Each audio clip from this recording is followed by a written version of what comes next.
ಪಾಲ್ ಕೇಳೋದು ನಾಚಿಕೆಗೇಡಿನ ಸಂಗೀತ ಟ್ಯಾಕ್ಸ್ ಕಟ್ತಾರೆ. ನಾಚಿಕೆಗೇಡಿನ ಸಂಗೀತ ಅಂತ ಪೀಯೂಷ್ ಗೋಯಲ್ ಹೇಳಿದ್ದಾರೆ.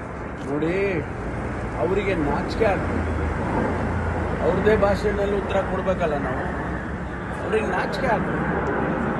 ಈ ದೇಶದಲ್ಲಿ ಏನು ಯಾವ ರೀತಿ ಆಡಳಿತ ನಡೀತಾ ಇದೆ ಸ್ವಲ್ಪ ಅವ್ರು ಅರ್ಥ ಮಾಡಿಕೊಂಡು ವಿಶ್ಲೇಷಣೆ ಮಾಡಿಕೊಂಡ್ರೆ ಭಾಳ ಒಳ್ಳೆಯದು.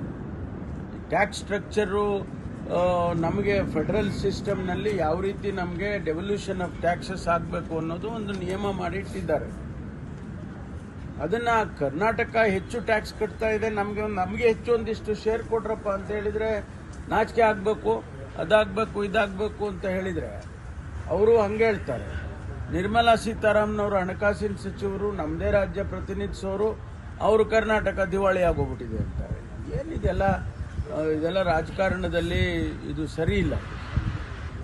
ಒಂದು ವ್ಯವಸ್ಥೆ ಮಾಡಿಟ್ಟಿದ್ದಾರೆ, ಆ ವ್ಯವಸ್ಥೆಯಲ್ಲಿ ಹೋಗ್ಬೇಕು. ನಾವೆಲ್ಲ ವ್ಯವಸ್ಥೆ ಬದಲಾವಣೆ ಮಾಡ್ಕೊಳ್ಳಿ. ಹಾಗಾದರೆ ನಾವು ಟ್ಯಾಕ್ಸ್ ಕಟ್ತೀವಿ, ಸೆಂಟ್ರಲ್ ಟ್ಯಾಕ್ಸ್ ಬಂದಿದ್ದು ವಾಪಸ್ ಯಾರಿಗೂ ಕೊಡೋದೇ ಇಲ್ಲ ಅಂತ ಮಾಡ್ಕೊಳ್ಳಿ.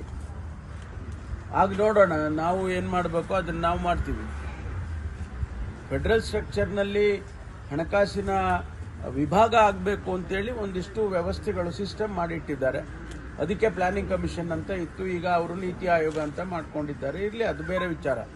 ಆದರೆ ನಮಗೆ ಬರಬೇಕಾದ ಪಾಲು ಕೊಡಿ ಅಂತ ಕೇಳೋದ್ರಲ್ಲೇ ನಾಚಿಕೆ ಆಗಬೇಕು ಅಂದರೆ ಏನು ಅರ್ಥ ಏನಿದೆ? ಒಬ್ಬ ಜವಾಬ್ದಾರಿ ಸ್ಥಾನದಲ್ಲಿರುವ ಸಚಿವ ಆ ರೀತಿ ಮಾತಾಡಬಾರ್ದು.